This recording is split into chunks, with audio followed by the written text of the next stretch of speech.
అందరికీ నమస్కారం. ఇది అరకుకి 9 కిలోమీటర్ల దూరంలో ఉన్నటువంటి గన్నెల జంక్షన్ అంటారండి. సుంకరమెట్టకి 1 కిలోమీటర్ యువతలే ఉంటుంది. ఇది వైజాగ్ వెళ్ళే రూటు. ఇక్కడి నుంచి సిమిలిగూడ కరకవలస అనేటువంటి రైల్వే స్టేషన్కి ఇటు వెళ్ళొచ్చు.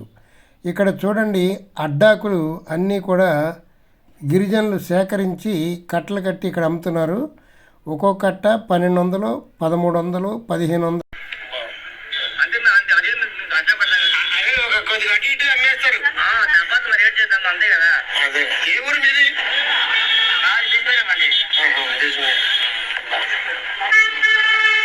వస్తారు ఇక్కడికి ఆదివారం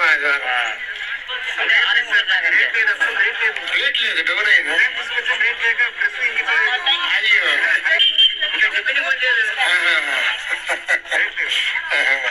మరి టిఫిన్కి వెళ్ళాలంటే ఎక్కడికి వెళ్తారు మీరు? శంకరమెట్ట. అదే, ఇక్కడికి ఎంత శంకరమెట్ట వెళ్ళిపోతారు.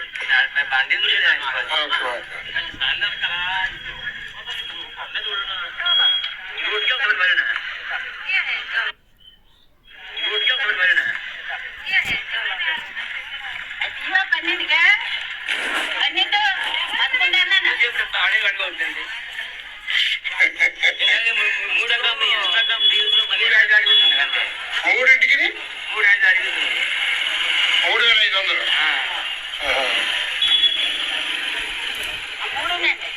అదేలే,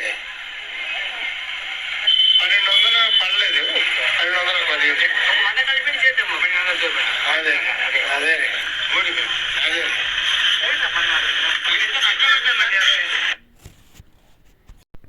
ఈ చుట్టుపక్కల గిరిజనులందరూ కూడా చెట్లు ఉంటాయి, పెద్ద పెద్ద చెట్లుగా ఉంటాయి. ఇవి మాడపాకులు, దీన్ని అడ్డాకులు అని కూడా అంటాం మనం. ఆ చెట్లు మించి కోసుకొని వచ్చి అవన్నీ కూడా ఎండబెట్టి సమానంగా చూచి ఎండబెట్టి ఇలా పెద్ద పెద్ద కట్టలుగా కట్టి ఒక్కొక్కటి సమయాన్ని బట్టి 1200, 1300, 1500 ఇలాగ అమ్మేసి ఇక్కడ ప్రక్కనే ఉన్నటువంటి సుంకరమెట్ట అనేటువంటి సంతలోకి వచ్చి వారికి కావాల్సిన వస్తువులన్నీ కొనుక్కొని వెళ్ళిపోతుంటారు. ఇది వాళ్ళ జీవనం. ఈ ఆకులు ఇప్పుడు డిమాండ్ తగ్గిపోయిందని చెప్తున్నారు. ప్లాస్టిక్ పేపర్లు ఎక్కువగా రావడం వల్ల వీటికి డిమాండ్ లేదండి, తగ్గిపోయిందని చెప్తున్నారు. మరి ప్లాస్టిక్ పేపర్లు చాలా అనారోగ్యాన్ని కలిగిస్తున్నాయి. ప్లాస్టిక్ పేపర్లో టిఫిన్లు భోజనాలు చేయటం వల్ల క్యాన్సర్ వస్తుందని డాక్టర్స్ చెప్తున్నారు, హెచ్చరిస్తున్నారు. పూర్వకాలం ఈ ప్లాస్టిక్ పేపర్ లేనప్పుడు ఈ అడ్డాకులే మనం చక్కగా వాడుకునేవాళ్ళం. దీన్ని ఇస్త్రాకులు కుట్టుకోవచ్చు. అలాగే టిఫిన్ ప్లేట్లలో కూడా అడుగున వేసి మనకి ఇస్తుంటే ఇవి వాడుకుంటే చాలా ఆరోగ్యంగా ఉంటుంది. మళ్ళీ పూర్వకాలం రోజులు వస్తే బాగుండు అనిపిస్తుంది. ఈ ప్లాస్టిక్ వాడటం వల్ల లేనిపోని రోగాల బారిన పడి అనవసరంగా లక్షలకు లక్షలు డాక్టర్లకి మనం కట్టవలసి హాస్పిటల్లో ఉండి అనేక అవస్థలు పడవలసి వస్తుంది. అందుచేత ప్రజల్లోనే మార్పు రావాలి. ఎవరికి వాళ్ళే ప్లాస్టిక్ పేపర్ వద్దు అనేటువంటి స్థితికి మనం వచ్చినట్లయితే ఈ అడ్డాకులు మనకి ఎన్ని కావాలంటే అన్ని దొరుకుతున్నాయి కాబట్టి మనం హాయిగా జీవనాన్ని చేయవచ్చు. చూడండి ఎంత బాగున్నాయో అడ్డాకులు. ఇక్కడ చాలా ఉన్నాయి. ఇవి ఉదయం 9:30 దాటింది, ఇంతవరకు వీళ్ళు ఇంకా ఏమీ అమ్మలేదు. 1 గంట 2 గంటల్లో అమ్మేసుకుని ఇంటికి వెళ్ళాలి. ఇది వాళ్ళ గ్రామాన్ని నుంచి ఇక్కడికి తీసుకురావడానికి ఆటోలో 100 రూపాయలు, 150 రూపాయలు కూడా ఖర్చు అవుతుంది. మళ్ళీ తీసుకువెళ్ళాలంటే వీళ్ళకి చాలా సమస్యగా ఉంటుంది. కాకపోతే మరి ఎంతకో అంతకి అమ్ముకుని వెళ్ళిపోవాల్సిన పరిస్థితి కూడా వీళ్ళకుంది. ప్లాస్టిక్ని మనం వాడటం మానేస్తే వీళ్ళకి కూడా, గిరిజనులకు కూడా కొంచెం ఉపాధి కల్పించినట్లుగా ఉంటుంది. మనం అందరం కూడా ప్లాస్టిక్ని వ్యతిరేకిద్దాం. ఇక్కడ చూడండి, ఈ రూట్ అమ్మట వెళ్తే సిమిలిగూడ కరకవలస అనేటువంటి రైల్వే స్టేషన్స్ వస్తాయి. ఇక్కడ చూడండి దృశ్యాలు ఎంత అద్భుతంగా ఉన్నాయో. ఈ హిల్స్, కొండలంటే ఇష్టపడేటువంటి వాళ్ళకి ఈ ఏరియా చాలా బాగుంటుంది.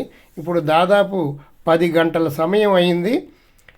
కానీ చాలా చల్లగా ఉందండి ఇక్కడ వాతావరణం. ఈ లోపల ఈ రోడ్డు అమ్మట వెళ్తే సిమిలిగూడ అనేటువంటి ఊరు వస్తుందట. అక్కడ 10:30కి అరకు వెళ్ళే ట్రైన్ వస్తుంది. మళ్ళీ ఆ ట్రైన్ క్యాచ్ చేసి మనం అరకు వెళ్ళిపోవచ్చు. ఈ రూటు గుండా ఎక్కువ ఆటోలు దొరకవండి. సొంత వెహికల్ ఉంటే మంచిది. ఇది ఆదివారం కాబట్టి నాకు ఆటోలు సులువుగానే దొరికింది. ఇప్పుడు సిమిలిగూడ వెళదాం. ఈ చుట్టుపక్కల ఏరియా అంతా కూడా చాలా అద్భుతంగా ఉంది. చూడవలసినటువంటి సీనరీస్. ఈ లొకేషన్ అంతా కూడా సినిమాలు తీయడానికి చాలా బాగుంటుందండి. ఇప్పుడు నేను ఆటో తీసుకొని సిమిలిగూడకు 20 రూపాయలు ఛార్జీ చేశాడు. సర్వీస్ ఆటోనండి, కిరాయి కాదు. ఆయన ఎలాగో రూట్ అమ్మట వెళ్తున్నాడు కాబట్టి 20 రూపాయలు ఇవ్వండి చాలు అన్నాడు. అందుకని అక్కడ ఆటో ఎక్కేసి సిమిలిగూడ నేను వెళ్తున్నాను. అక్కడ కూడా చాలా అందమైనటువంటి లొకేషన్స్ మనకు ఉన్నాయండి. అవన్నీ కూడా మీ అందరికీ చూపించాలనే ఉద్దేశంతో నేను ఈ సిమిలిగూడ వెళుతున్నాను. చూడండి, దారి పొడుగుతా అద్భుతమైన లొకేషన్స్ ఉన్నాయి. చాలా అద్భుతంగా ఉంది. అరకుకు సంబంధించినటువంటి విషయాలు ఏవైనా సరే నాకు కొంచెం పూర్తిగా తెలుసు. ఎవరైనా మీరు అరకు వచ్చినట్లయితే డిస్క్రిప్షన్లో నా ఫోన్ నెంబర్ ఇస్తాను. మీకు ఏదైనా డౌట్ ఉంటే నాకు కాల్ చేసి మీరు తెలుసుకోవచ్చు. ఇంతకుముందు ఒక నెల రోజుల ముందు అరకుకు సంబంధించి చాపురాయి ఈ వీడియోలన్నీ పెట్టడం జరిగింది. 1 సంవత్సరం క్రితం బొర్రా కేవ్స్, అలాగే ట్రైబల్ మ్యూజియంలోని అందాలన్నీ కూడా 1 by 1 అన్నీ కూడా చాలా డీటెయిల్గా ఇక్కడ పెట్టడం జరిగింది. మీరు 1 సంవత్సరం క్రితం వీడియోలు మా ఛానల్లో చూసినట్లయితే వాస్తవంగా మీరు ఇక్కడ ఎదురుగుండా చూసినట్లే ఉంటుంది. ఎవరైనా మీరు మిస్ అయితే నా ఓల్డ్ వీడియోని పరిశీలించండి. చూడండి, ఈ లొకేషన్ ఎంత బాగుందో. ఈ లొకేషన్లోనే చాలా సినిమాలు తీశారు. శ్రీహరి సిద్ధార్థ సినిమాని ఇక్కడ తీశారు. నువ్వు వస్తానంటే నేను వద్దంటానా అనేటువంటి సినిమా ఇక్కడే తీశారు. ఇది షూటింగ్ స్పాటు, షూటింగ్ లొకేషను. ఇక్కడ ఏ సినిమా తీసినా సూపర్ డూపర్ హిట్ అవుతుందండి.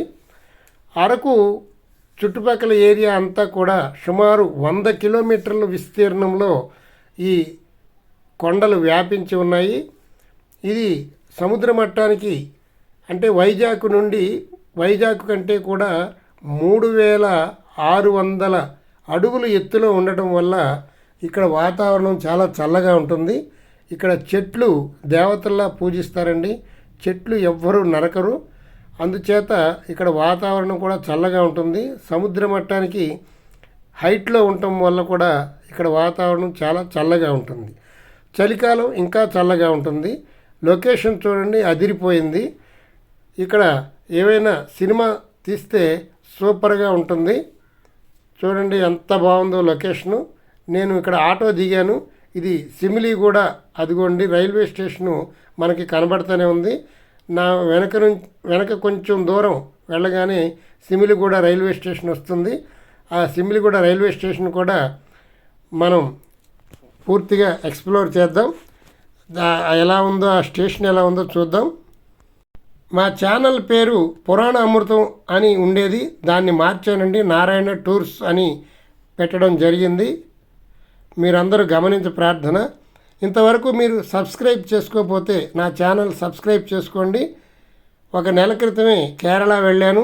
మున్నార్ వీడియోలు కూడా మీకు అందుతూ ఉంటాయి. అన్నీ మంచి వీడియోలన్నీ కూడా పూర్తి డీటెయిల్స్తో ఎలా వెళ్ళాలి, ఎంత ఖర్చు అవుతుంది అనే డీటెయిల్స్తో ఉంటాయి. Thank you very much.